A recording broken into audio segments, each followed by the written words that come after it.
اور واقعی مولا امام حسین اتنے کریم تھے، اتنے واقعات موجود ہیں. مولا علی کے جس طرح سے واقعات سنتے ہیں نا، مولا امام حسین علیہ السلام کی سخاوت کی بھی بے شمار واقعات. تو اس بات کو محسوس کیجئے گا کہ حسین کریم ابن کریم ذات کا نام. کتنے کریم تھے.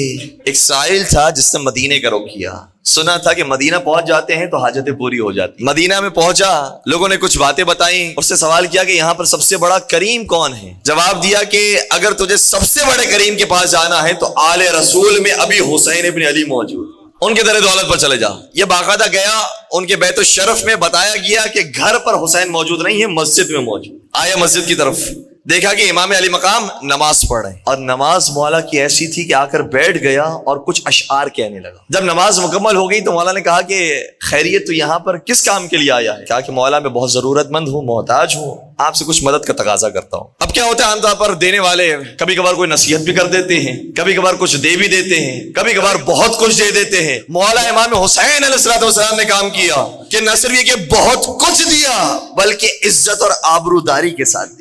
فرمانے لگے کہ آؤ میرے گھر پر آ جاؤ.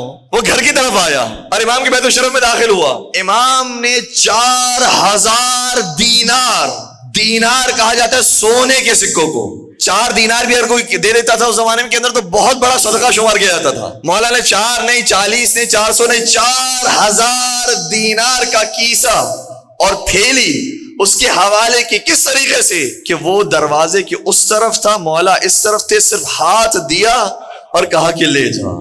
کیوں؟ تاکہ وہ مولا کی صورت نہ دیکھے اور دیکھ کر شرمندہ نہ ہو جائے. جب وہ لے کر جانے لگا نا تو رونے لگا. امام نے فرمایا کہ کیا ہماری عطا کے اندر کمی ہے؟ تجھے کم محسوس ہو رہی ہے؟